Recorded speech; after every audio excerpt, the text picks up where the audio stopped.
사랑하는 성도 여러분, 주님의 이름으로 사랑하고 축복합니다. 우리가 살아가는 이 시대는 그 어느 때보다도 교회에 대한 질문이 많아진 시대입니다. 교회는 왜 필요한가? 교회는 세상 속에서 어떤 역할을 하고 있는가? 복음을 가진 교회는 지금 어디로 가고 있는가? 이 질문들에 대해 깊이 통찰을 제시한 책이 있습니다. 바로 팀 켈러 목사의 책 센터 처치라는 책입니다. 이 책은요, 뉴욕 한복판에서 복음으로 도시를 섬겼던 팀 켈러 목사의 목회 철학과 실천, 그리고 그가 경험한 복음과 교회, 문화의 역동적인 관계를 중심으로 정리된 교회론입니다. 켈러는 이 책에서 복음을 단지 내 개인의 구원에만 국한하지 않고 세상 전체를 변화시키는 하나님의 능력으로 강조합니다. 이 책에서 팀 켈러 목사는 이렇게 말합니다. 복음은 사람을 하나님께로 인도할 뿐 아니라 교회를 세상 속으로 다시 보낸다라고 얘기했습니다. 즉 복음은 교회 안에서 머무는 것이 아니라 세상 속을 향해 움직이고 나아가고 섬기게 하는 힘이라는 겁니다. 팀 켈러 목사 교회가 이 사명을 감당하기 위해서 반드시 세 가지 긴장 속에서 균형을 잡아야 한다고 했는데요. 복음, 도시, 운영, 이 세 가지가 교회의 핵심 사역에 긴밀히 연결되어야 한다는 것이 그의 주장입니다. 이 관점에서 오늘 우리는 디모데전서 2장을 통해서 교회가 이 시대 가운데 어떤 마음과 자세를 가져야 하는지, 하나님께서 교회를 통해 무엇을 원하는지 함께 나누고자 합니다. 첫 번째로 세상에 대한 교회의 역할은 세상을 품고 기도하는 겁니다. 사랑하는 성도 여러분, 세상이 혼란스럽고 사회가 불안하며 나라가 흔들릴 때 교회는 어떤 자세를 가져야 할까요? 국내 정치, 국제 경제, 경제와 민생 등 모든 것이 불확실한 이 시대에 교회가 감당해야 할 가장 중요한 역할은 무엇일까요? 교회는 세상을 비판하는 공동체가 아닙니다. 교회는 세상을 품고요, 무릎 꿇는 공동체입니다. 우리가 세상을 향해 기도할 때 하나님의 평화가 흘러가고 복음의 길이 열리게 됩니다. 그것이 하나님께서 교회에 맡기신 사명입니다. 바울은 디모데에게 이렇게 권면합니다. 우리 1절 말씀 같이 볼까요? 그러므로 내가 첫째로 권하노니 모든 사람을 위하여 간구와 기도와 도고와 감사를 하되. 자, 여기 보니까요, 권하노니라는 단어 나옵니다. 권하다, 그죠? 헬라어로는 어떻게 해요? 파라칼로라고 이렇게 우리는 발음을 합니다. 이 말은 단순한 조언이나 권유가 아니라 마음을 다해 간절히 요청하는 그런 표현입니다. 마치 중환자실에 누운 아버지를 향해 제발 약을 들으세요, 이게 아버지를 살립니다 라고 말하는 자녀들의 절박한 호소처럼 바울은 교회가 기도하는 일에 목숨을 걸어야 한다고 말하고 있습니다. 그러면서 바울은 기도의 형태를 네 가지로 제시하고 있습니다. 먼저 뭡니까? 간구입니다. 헬라어로 보니까 데시스라고 하는 단어인데 부족함을 채워달라는 기도입니다. 우리의 필요를 아뢰을 수 있는 기도, 이것이 바로 간구이죠. 둘째는 말 그대로 기도입니다. 근데 이 기도의 원의미가 어떤 의미냐? 헬라어 단어를 보니까 프로슈케라고 하는 단어인데 이 단어 속에는 하나님을 향한 경건한 기도다, 이런 의미가 있습니다. 즉 우리가 얘기하는 기도라고 하는 것은 하나님과의 어떤 관계를 점점 깊이 있게 갈 수 있도록 하는 그런 것이 바로 기도라고 하는 거죠. 셋째는 뭐라고요? 도고입니다. 도고, 아산에 있는 도고를 이야기하는 것이 아니라 이 도고, 정말 익숙하지 않은 용어인데요. 저도 그래서 우리나라 국어사전을 찾아서 봤더니 도고, 다른 사람을 위해 간청하다, 중재하다, 이런 의미가 담겨 있다고 합니다. 헬라 원어를 보니까 엔투크시스라고 하는 단어인데 여기에 뭐라고요? 다른 사람을 위한 중보 기도다, 이런 의미가 담겨져 있다고 합니다. 다시 말하면 도고는 누군가를 위해서 마음을 쏟는 기도다라고 하라고 하는 거죠. 마지막 네 번째는 뭡니까? 감사입니다. 헬라어로 보니까 유카리스티아라고 하는 단어인데 상황과 조건에 상관없이 드리는 감사의 기도를 의미합니다. 다시 말해서 우리가 드리는 그 기도는요, 부족함을 채워달라는 간구, 하나님을 향한 경건의 기도, 다른 사람을 위한 도구의 기도, 그리고 상황과 조건에 상관없이 드리는 감사의 기도, 이 네 가지가 균형 있게 세워져야 한다라고 하는 겁니다. 그렇습니다. 이 네 가지 기도는 우리 신앙 안에서 균형 있게 세워져야 합니다. 하지만 우리의 현실은 어떻습니까? 솔직히 우리의 기도는 어떻습니까? 개인의 요구, 소원, 간구에만 치우쳐 있지 않습니까? 주님, 이 문제를 해결해 주옵소서. 제 자녀를 도와 주옵소서. 제 건강, 지금 있는 이 질병을 고쳐 주옵소서. 지금 우리가 하고 있는 이 모든 일을 친히 경영하여 주옵소서. 이와 같은 개인적인 필요에 집중된 그 기도에 바로 여기에 머물러 있지는 않습니까? 팀 켈러 목사는 기도라는 책에서 이렇게 말했습니다. 기도는 단순히 나의 소원을 말하는 시간이 아니라 하나님과 인격적으로 만나며 내 시선이 넓어지고 세상과 이웃을 향해 변화되는 과정이라 이렇게 이야기를 했습니다. 사랑하는 성도 여러분, 기도는 하나님과 연결되는 자리이자 하나님의 시선을 배우는 자리입니다. 그래서 기도는 나와 내 가정만을 위한 것이 아니라 세상을 향한 창문이어야 하는 거죠. 기도는 세상을 품는 통로가 되어야 합니다. 자, 바울은 이어서 2절에 말합니다. 임금들과 높은 지위에 있는 모든 사람을 위하여 하라. 이는 우리가 모든 경건과 단정함으로 고요하고 평안한 생활을 하려 함이라. 자, 이 말씀 속에서 바울은요, 임금들과 높은 지위에 있는 모든 사람을 위하여 기도하라고 합니다. 이 구절은 단순히 나라를 위해 기도하자 이런 정도의 교훈이 아닙니다.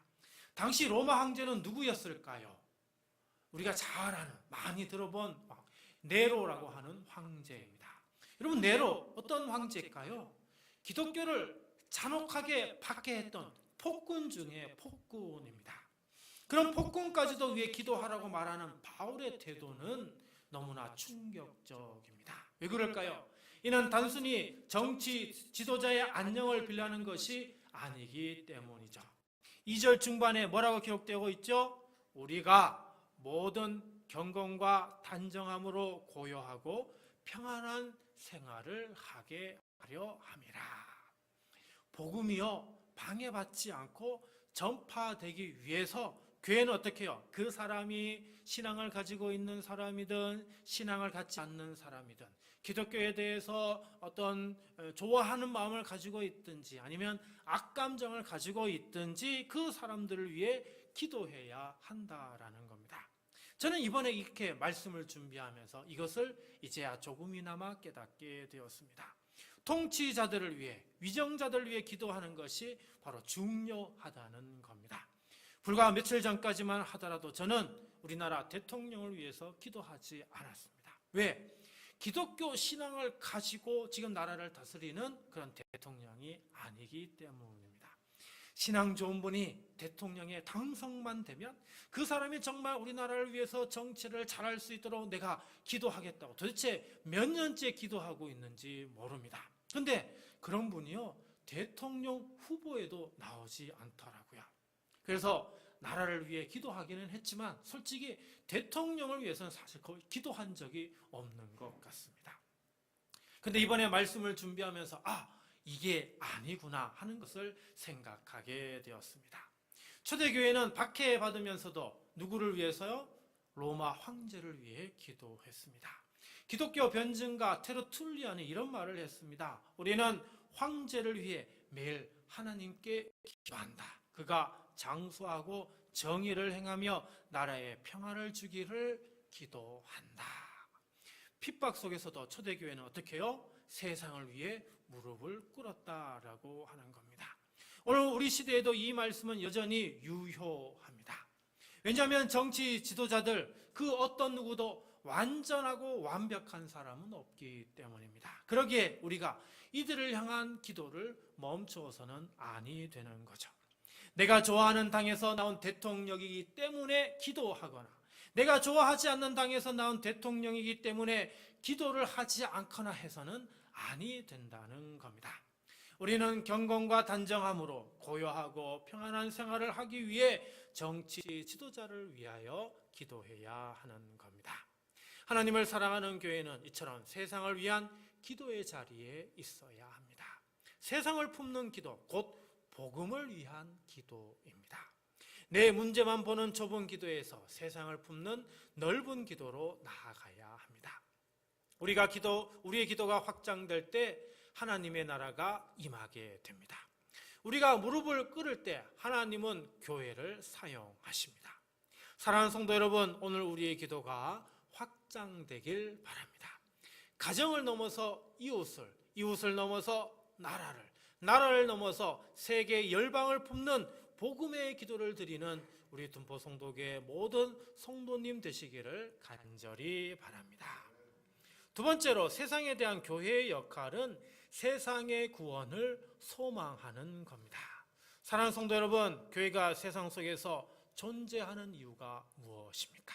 그것은 세상을 정죄하기 위해서가 아니라 비난하기 위해서가 아니라 세상의 구원을 이끄는 하나님의 통로가 되기 위해서입니다. 우리는 뉴스를 보며 종종 이런 말을 합니다. 세상은 끝났어. 소망이 없어. 하지만 하나님은 절대 그렇게 말씀하지 않으십니다. 하나님은 오늘도 세상의 구원을 소망하고 계십니다. 그 하나님의 마음을 품는 공동체가 바로 교회여야 합니다. 우리 3절 말씀 볼까요? 이것이 우리 구주 하나님 앞에 선하고 받으실 만한 것이니. 자, 여기서 받으실 만한 것이라는 단어가 나오는데 헬라어로 보니까 아포데크토스라고 하는 단어입니다. 단순히 허용할 수 있는 수준이 아니라 하나님이 깊이 기뻐하시고 만족해 하시는 것을 의미합니다. 즉 모든 사람을 위한 기도는 하나님이 마음으로부터 기쁘시게 받으시는 기도라는 거죠. 왜일까요? 그 기도는 하나님의 마음과 가장 잘 일치하는 기도이기 때문입니다. 팀 켈러 목사는 그의 책 기도에서 이렇게 정의합니다. 기도는 하나님이 원하시는 것을 우리 마음속에 심어 넣는 작업이다. 기도는요, 내 뜻을 관철시키는 수단이 아니라 하나님의 기쁨을 나의 기쁨으로 배우는 자리라는 겁니다. 사랑하는 성도 여러분, 하나님께서 가장 기뻐하시는 기도가 뭐라고요? 하나님이 가장 기뻐하시는 기도는 세상의 구원을 위하는 기도라는 겁니다. 자, 우리 4절 말씀 봅니다. 하나님은 모든 사람이 구원을 받으며 진리를 아는 데에 이르기를 원하시느니라. 자, 여기서 모든 사람은 누구를 가리킬까요? 헬라어를 보니까 판타스 안트로푸스라고 하는 단어입니다. 모든 인종, 계층, 성별, 문화, 사상, 정치 상황, 이 모든 것을 초월한 인류 전체를 향한 하나님의 보편적 구원 의지를 뜻하는 겁니다. 조나단 에드워즈는 이런 말을 했습니다. 하나님의 자비는 특정인에게만 국한하지 않는다. 특정인에게만 제한되지 않는다. 하나님의 마음은 전 인류의 구원에 열려 있다. 하지만 우리는 종종 말합니다. 저 사람은 안 변해. 이 사회는 소망이 없어 라고 말이죠. 하지만 하나님의 마음은 다릅니다. 하나님은 누구도 포기하지 않으십니다.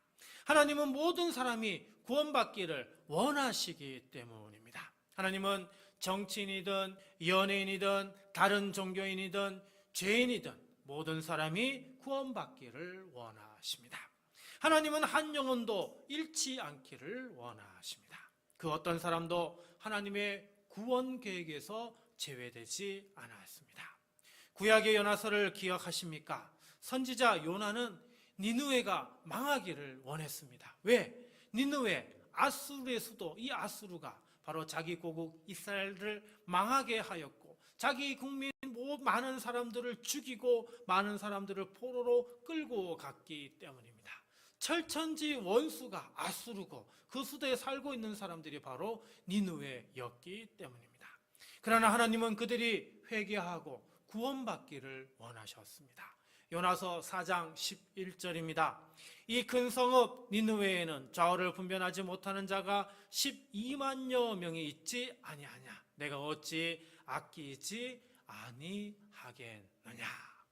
하나님의 마음은 멸망보다 구원에 있었던 겁니다. 빌리 그레엄 목사는 이렇게 말했습니다. 하나님은 한 영혼이 천하보다 귀하다고 말씀하셨다. 그러므로 교회는 한 사람의 구원이라도 소홀히 여겨서는 아니 된다. 오늘 우리의 교회는 바로 이 마음을 품고 있습니까? 혹시 세상의 타락을 보며 혐오하고 있지는 않습니까? 망해도 싸라는 생각이 우리 안에 있지는 않습니까? 만약 그렇다면 우리는 하나님의 마음과 정반대 방향에 서 있는 겁니다. 사랑하는 성도 여러분, 교회는 세상의 멸망을 기뻐하는 곳이 아닙니다. 교회는 세상의 구원을 소망하는 하나님의 마음을 품은 공동체입니다. 교회가 기도할 때 하나님은 기뻐하십니다. 교회가 무릎 꿇을 때 세상이 살아납니다. 교회가 심판보다 구원을 먼저 바라볼 때 세상은 복음의 소망을 발견하게 됩니다. 팀 켈러 목사는 이렇게 말했습니다. 복음이 깊이 스며든 교회는 세상에 대한 혐오가 아니라 세상을 위한 눈물을 흘린다. 오늘 우리 둔포 성도교회가 바로 그 눈물을 가진 교회가 되길 바랍니다. 우리 눈물의 기도가 이 세상을 살릴 것입니다. 마지막 세 번째로 세상에 대한 교회의 역할은 세상에 복음을 전하는 겁니다. 사랑하는 성도 여러분, 교회가 존재하는 이유 분명히 잘 알고 계시죠? 복음을 전하기 위해서입니다. 따라서 복음은 교회 안에서만 울려 퍼져서는 아니 됩니다. 복음은 교회 담장을 넘어 세상 속으로 흘러가야 합니다. 예수 그리스도께서 이 땅에 오신 이유도 우리로 하여금 그 복음을 세상 끝까지 전하게 하시려는 목적 때문입니다. 5절 말씀 볼까요? 하나님은 한 분이시요 또 하나님과 사람 사이에 중보자도 한 분이시니 곧 사람이신 그리스도 예수라. 이 말씀 속에서 중요한 단어가 뭘까요? 중보자입니다. 헬라어로 보니까 메시테스라고 하는 단어인데 이 단어를 직역하면은요, 다리 놓는 자, 사이에 있는 자 이런 뜻입니다. 인간의 죄로 인해 하나님과 우리 사이에 깊은 단절이 생겼습니다. 이 틈새는요, 철학이나 도덕, 다른 종교나 어떤 선행으로도 메워질 수 없습니다. 오직 예수 그리스도만이 하나님과 사람 사이에 유일한 다리가 되십니다. 왜 예수님만이 그 역할을 하실 수 있을까요? 예수님만이 완전한 하나님이시면서 동시에 완전한 사람이기 때문입니다. 그래서 하나님과 인간 사이를 연결할 수 있는 단 한 분, 유일한 중보자는 오직 예수님 한 분밖에 없습니다. 팀 켈러 목사는 이렇게 말했습니다. 기독교는 인간이 하나님께 나아가는 종교가 아니라 하나님이 인간에게 내려오신 사건이다. 예수님은 멀리서 용서를 선포하지 않으셨습니다. 우리 인간을 만나기 위해 친히 인간이 되셔서 이 땅에 오셨고요. 우리 인간의 모습으로 아픔과 죄와 죽음을 대신 짊어지셨습니다. 이것이 바로 복음의 본질입니다. 우리 6절 볼까요? 그가 모든 사람을 위하여 자기를 대속물로 주셨으니 기약이 이르러 주신 증거니라. 자, 6절 말씀에서 중요한 단어는 뭘까요? 대속물입니다. 헬라어로 보니까 안틸리트론이라고 하는데요, 대신 값을 치렀다 이런 의미입니다. 우리는 이걸 한 단어로 뭐라고 얘기하죠? 속전이라고 그렇게 얘기를 합니다. 죄의 결과는 사망입니다. 우리는 우리 스스로 그 값을 치를 수 없습니다. 하지만 예수님께서 십자가에서 우리를 대신하여 그 값을 지불하셨죠. 종교개혁가 깔뱅은 이렇게 말합니다. 예수님의 속전은 모든 사람을 위한 것이며 그 누구도 제외되지 않는다. 존 스토트 목사님은 그의 책 The Cross of Christ에서 이렇게 말합니다. 복음은 배타적이면서 포괄적이다. 구원은 오직 예수 안에만 있지만 예수는 누구든지 믿는 자를 배제하지 않으신다. 그렇습니다. 예수님은 모든 사람을 위한 유일한 길이 되십니다. 이 복음을 듣지 못한 자는 영원한 생명을 알 수도 없고 얻을 수도 없습니다. 사도행전 4장 12절 말씀 우리 잘 알죠? 우리 함께 하나님 말씀 읽어볼까요? 천하 사람 중에 구원을 받을 만한 다른 이름을 우리에게 주신 일이 없음이라. 자, 그렇다면 교회는 이 복음을 가만히 간직하고만 있어야 할까요? 그렇지 않습니다. 복음은 반드시 전해져야 합니다. 교회는 복음을 가두는 것이 아니라 복음을 흐르게 하는 통로가 되어야 합니다. 그러면 어떻게 해야 할까요? 우리 7절 말씀 볼까요? 이를 위하여 내가 전파하는 자와 사도로 세움을 입은 것은 참말이요 거짓말이 아니니 믿음과 진리 안에서 내가 이방인의 스승이 되었노라.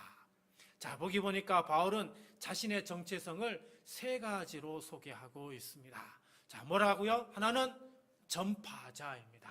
헬라어로 보니까 퀘릭스라고 이렇게 발음을 하는데 복음을 외치는 자, 잘못했네요. 복음을 외치는 자라는 뜻입니다. 그 다음에 사도라고 하는 단어 아포스톨로스, 이 아포스톨로스라고 하는 단어는 여러분 잘 기억하셔야 됩니다. 복음을 들고 나아가는 자, 이런 뜻입니다. 마지막으로 스승인데요. 이방인의 스승 이렇게 표현되어 있는데 이 스승 헬라어로 디다스 칼로스라고 하는 단어인데 복음을 가르치는 자라고 하는 겁니다. 여러분, 이 세 역할은 바울에게만 주어진 것이 아닙니다. 교회는 우리 모두에게 주어진 사명입니다. 즉 교회는 반드시 세상에 복음을 선포하고요. 복음을 들고 세상으로 나아가야 하고요. 세상에 복음을 가르쳐야 합니다. 사랑하는 성도 여러분, 이 고백은 오늘 우리에게도 똑같이 주어집니다. 우리나라에 복음이 울려 퍼지고 있습니까? 아산 지역이 복음화되고 있습니까? 우리 둔포 지역에 복음이 확산되고 있습니까? 교회는 복음을 품고만 있는 공동체가 아닙니다. 교회는 복음을 흘려보내는 공동체입니다. 세상을 향해 나아가는 공동체입니다. 사랑하는 성도 여러분, 예수님은 오직 한 분이신 중보자이십니다. 예수님은 모든 사람을 위한 대속물이십니다. 그렇다면 교회는 복음을 가만히 품고만 있어서는 아니 됩니다. 예수 그리스도를 전해야 합니다. 복음을 흘려보내야 합니다. 오늘 우리 둔포 성도교회가 이 복음을 품고 이 복음을 가르치고 전하는 복음의 통로가 되길 간절히 소망합니다. 그러기 위해서 우리 교회 모든 성도님들 함께 협력하여 바울과 같이 전도자, 사도, 스승으로서 우리 주님께서 우리에게 원하시는 그 삶을 살아가셔서 더 큰 하나님의 은혜와 큰 복을 누리며 살아갈 수 있기를 주님의 이름으로 간절히 축원드립니다.